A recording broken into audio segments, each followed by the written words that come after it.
আজকে আমি আপনাদের জন্য এত দুর্দান্ত একটা রেসিপি নিয়ে হাজির হলাম, যা আপনার বাসায় মাত্র একটি ডিম এবং 1 কাপ সুজি থাকলেই এই নাস্তাটি আপনারা তৈরি করে নিতে পারবেন। হ্যালো এভরিওয়ান, আসসালামু আলাইকুম। কেমন আছেন আপনারা সবাই? আশা করছি কাছে বা দূরে যে যেখান থেকে ভিডিওটি দেখছেন সবাই ভালো আছেন এবং সুস্থ আছেন। আমি আপনাদের সকলের দয়ে আমার পরিবারকে নিয়ে আলহামদুলিল্লাহ ভালো আছি। আজকের রেসিপিটি তৈরি করার জন্য আমাদের প্রথমেই লাগবে একটি ডিম এবং আমি এই ডিমের মধ্যে দিয়ে দিলাম পরিমাণ মতো লবণ। এবার ডিম আর লবণটাকে ভালোভাবে ফেটিয়ে নিব। বন্ধুরা, ভিডিওটি শেষ পর্যন্ত দেখার অনুরোধ রইল। আর ভিডিওটি এখন পর্যন্ত যারা একটা লাইক দিতে ভুলে গেছেন, প্লিজ একটা লাইক দিয়ে ভিডিওটা কন্টিনিউ করার অনুরোধ রইল। আর যারা যারা আজকে আমার চ্যানেলে নতুন আছেন, আমার ভিডিওটি যদি আপনাদের কাছে ভালো লেগে থাকে অবশ্যই আমার চ্যানেলটিকে সাবস্ক্রাইব করে পাশে থাকা বেল আইকনটি অন করে রাখবেন।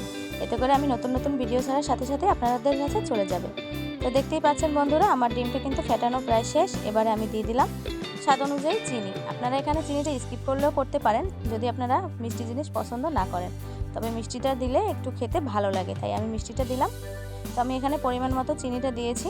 এখন চিনিটা দিয়ে ভালোভাবে একটা চামচের সাহায্যে এটাকে, বন্ধুরা এইভাবে করে যদি আপনারা একটা ফোমের মতো তৈরি করে নিতে পারেন তাহলে এই নাস্তাটি খেতে আরও বেশি দুর্দান্ত হবে। তাই একটু চেষ্টা করবেন ফোমের মতো করে নেওয়ার জন্য। প্রপার ফোম না হলেও একটু অল্প পরিমাণে হলেও সমস্যা নেই। তাই চেষ্টা করবেন সবসময় ডিমটা যেন বেশি একটু ফেটিয়ে নিতে পারেন। ডিমটা যতটা আপনি ফেটিয়ে নিতে পারবেন এই নাস্তাটি খেতে ততটা বেশি মজা হবে। তো দেখতেই পাচ্ছেন আমার ডিমটা কিন্তু ফেটানো শেষ, কালারটাও একটু চেঞ্জ হয়ে আসছে। এ পর্যায়ে আমি দিয়ে দিলাম 1 কাপের মতো সুজি। তো সুজিটা আমি একবারে দিব না, আস্তে আস্তে করে দিব, আর এক হাত দিয়ে দিব আর এক হাত দিয়ে এভাবে করে নাড়তে থাকবো, যাতে করে সুজিগুলো একদম ভালোভাবে করে আমি ডিমের সাথে মিশিয়ে নিতে পারি। তো দেখতেই পাচ্ছেন বন্ধুরা, আমি কিন্তু একটা চামচের সাহায্যে এটা করতেছি। তো যাই হোক, এবারে আমি দিয়ে দেব এখানে আটা দিয়ে দেব। আটাটা দিয়ে আমি আবার ভালোভাবে নেড়ে দেব। তো এখানে আমি সুজিটা ওই সময় অর্ধেকটা দিয়েছিলাম, এবার বাকিটা দিয়ে আবার ভালোভাবে করে একটা চামচের সাহায্যে এটাকে লাগিয়ে নিচ্ছি। এবার যে আমি দিয়ে দেব 1 কাপ মতো আটা। তো আটাটাও আমি একবারে দিব না, অল্প অল্প করে আটাটাও দিব। এবারে আমার মনে হলো যে চামচের থেকে হাত দিয়ে করলেই আমার সুবিধা হবে, তাই আমি এখানে হাত দিয়েই কাজটা করতেছি। এরপর যে আমি দিয়ে দিলাম 1 চামচের মতো গুঁড়ো দুধ। গুঁড়ো দুধটা সম্পূর্ণ অপশনাল, আপনাদের বাসায় থাকলে দিতে পারেন, না থাকলে অসুবিধা নেই। গুঁড়ো দুধটা দিলে একটু টেস্টটা ভালো আসে। তো এরপর যে আমি দিয়ে দিলাম 2 চামচ পরিমাণে রান্নার নর্মাল তেল। এবারে তেলটা দিয়ে ভালোভাবে করে সবগুলো উপকরণ আমি হাত দিয়ে ভালোভাবে করে মিশিয়ে নিচ্ছি। সবগুলো উপকরণ যখন আমার মেশানো শেষ হয়ে যাবে, যদি আমার পানির প্রয়োজন হয় সেক্ষেত্রে আমি একটু পানি ব্যবহার করতে পারবো, অসুবিধা নাই। তো এই যে আমি দেখতেই পাচ্ছেন আমি কিন্তু একটু সামান্য পরিমাণে পানি ব্যবহার করেছি। তো এখন আমি ভালোভাবে করে এটাকে একদম মুথে একটা মোটামুটি শক্ত না একদম নরমও না একটা ডো তৈরি করে নিব। তো দেখতেই পাচ্ছেন বন্ধুরা, আমি কিন্তু ডোটা প্রায় তৈরি করে নিয়েছি। এই যে দেখুন, আমার ডোটা কিন্তু একদম পারফেক্টভাবে তৈরি হয়ে গেছে। এবারে আমি এটাকে 2টা ভাগ করে নিলাম। এই যে দেখুন, আমি কিন্তু 2টা ভাগ করে নিয়েছি এবং এটাকে আমি 10 মিনিটের জন্য একটু রেস্টে রেখেছিলাম। এ পর্যায়ে আমি এখান থেকে একটা একটা করে ডো নিব আর একটা রুটির মতো বেলে নিব। তো দেখুন বন্ধুরা, আমি ডোটা কিন্তু একটু রেস্টে রাখার পরে কিন্তু ডোটা অনেকটাই নরম হয়ে গেছে। তো যাই হোক, এবার আমি একটা রুটি বেলে নিব। এই যে দেখতেই পাচ্ছেন উপর থেকে আমি একটু আটা দিয়ে দিলাম। আটাটা দিলে দেখা যাবে যে এইটা লেগে যাবে না। তো এই যে দেখুন, আমি কিন্তু রুটিটা বেলে নিয়েছি। আর এটা কিন্তু অবশ্যই আলতো হাতে করতে হবে, এটা কিন্তু কোনো চাপ দেওয়া যাবে না, তাহলে দেখা যাবে যে রুটিটা পাশ থেকে ফেটে যাবে। আর যেহেতু এটা সুজির, তাই এটার উপরে বেশি চাপ দেওয়া যাবে না। এই যে দেখুন বন্ধুরা, আমার কিন্তু রুটিটা বানানো শেষ। আর রুটিটা কিন্তু একদম পাতলাও না একদম মোটাও না, এর পর্যায়ে রেখেছি, তবে একটু মোটাই রাখবেন। তো যাই হোক, এই যে দেখুন, আমি এখন এখানে একটা চায়ের কাপ নিয়ে নিলাম। এবার আমার চায়ের কাপের একটা মাথা থেকে, মানে একটা পাশ থেকে আর কি, আমার পছন্দ অনুযায়ী একটা ডিজাইন করে কেটে নিয়েছি। আপনারা এটা এখানে চাইলে কুকি কাটার দিয়েও কাটতে পারবেন। তো আমার বাসায় ছিল না, আমি চায়ের কাপ দিয়ে কেটেছি। আপনারা চাইলে যে কোনো জিনিস, মানে স্টিলের গ্লাস বা বাটি যা আছে বাসায় সেগুলো দিয়েই করতে পারবেন, অসুবিধা নেই। বা চায়ের কাপ দিয়েও আমার মতো এভাবে করেও কাটতে পারবেন। তো যাই হোক, এই যে দেখুন, আমি কিন্তু একটা চায়ের কাপ দিয়ে সবগুলো বিস্কিট বা পিঠা যেটাই বলেন আমি কেটে নিয়েছি। এভাবে করে আমি সবগুলো নাস্তা বানিয়ে নিব। আজকের এই নাস্তাটি যার বাসায় কিছু থাকবে না, শুধুমাত্র একটি ডিম আর সুজি থাকবে, তাহলে সেই কিন্তু এই নাস্তাটি বানিয়ে নিতে পারবে। এত সহজ এবং এত দুর্দান্ত স্বাদের একটি নাস্তা, যা আপনারা সবাই কিন্তু বাসায় ইজিলিভাবে তৈরি করে নিতে পারবেন। বন্ধুরা দেখতেই পাচ্ছেন, আমার কিন্তু সবগুলো নাস্তা একদম পারফেক্টভাবে রেডি হয়ে গেছে। আমি এবারে একটা প্লেটে উঠিয়ে নিচ্ছি।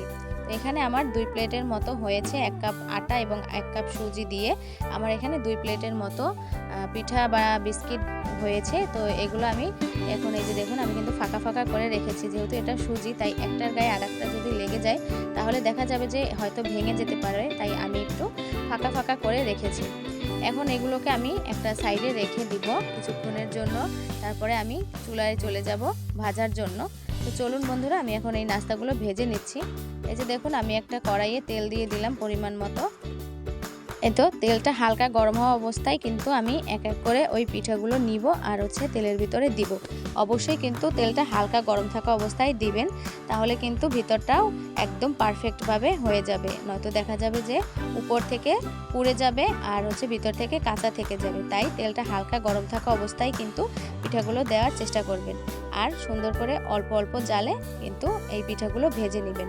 তো দেখতেই পাচ্ছেন বন্ধুরা, আমি কিন্তু একদম হালকা যখন তেলটা গরম হয়েছে তখন কিন্তু আমি এই পিঠাগুলো দিয়ে দিয়েছি এবং এই পিঠাগুলো কিন্তু আমি সুন্দর করে ভেজে নিচ্ছি।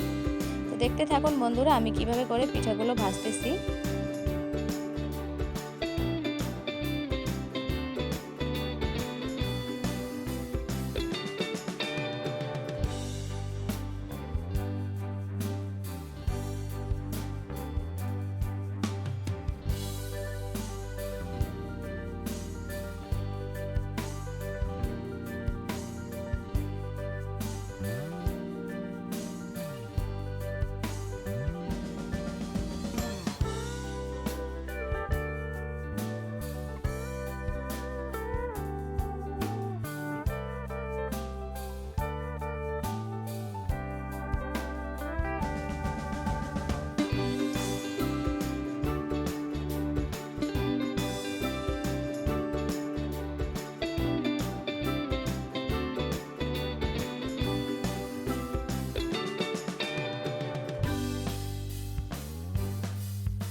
এই তো দেখুন বন্ধুরা, আমার পিঠাগুলো কিন্তু ভাজা শেষ। এবার আমি নামিয়ে নিচ্ছি।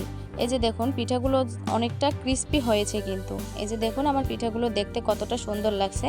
এত কম সময়ে যে এত সুন্দর পিঠা বা বিস্কিট যেটাই বলেন বানানো যায়, তা যদি আজকের রেসিপি আপনারা বাসায় ট্রাই না করেন তাহলে তো বুঝতেই পারবেন না। তো এই যে দেখুন আমি আপনাদেরকে একটা ভেঙে দেখাচ্ছি যে ভিতরটা কতটা সুন্দরভাবে হয়েছে। এই যে দেখুন আমার ভিতরটা কিন্তু অনেকটা সুন্দরভাবে হয়ে গেছে, ভিতরে কিন্তু কোনো কাঁচা নেই। এইরকমভাবে করে নাস্তা বানিয়ে কিন্তু আপনারা 1 মাস পর্যন্ত সংরক্ষণ করে খেতে পারবেন এই নাস্তাটি। তাই আপনারা কিন্তু আজই ট্রাই করতে পারেন এই নাস্তাটি। বাচ্চারা থেকে শুরু করে বড়রা সবাই অনেক বেশি পছন্দ করবে। বাচ্চাদের টিফিনে বা সকালে চায়ের আড্ডায় বা বিকেলে চায়ের আড্ডায় যে কোনো কিছুর সাথেই কিন্তু এই নাস্তাটি আপনারা খেতে পারবেন। অতিথি আপ্যায়নও কিন্তু কমতি নেই। তো যাই হোক, আজকের রেসিপিটি এখানেই শেষ করছি। দেখা হবে নতুন আরও একটা ভিডিও নিয়ে। আল্লাহ হাফেজ, আসসালামু আলাইকুম।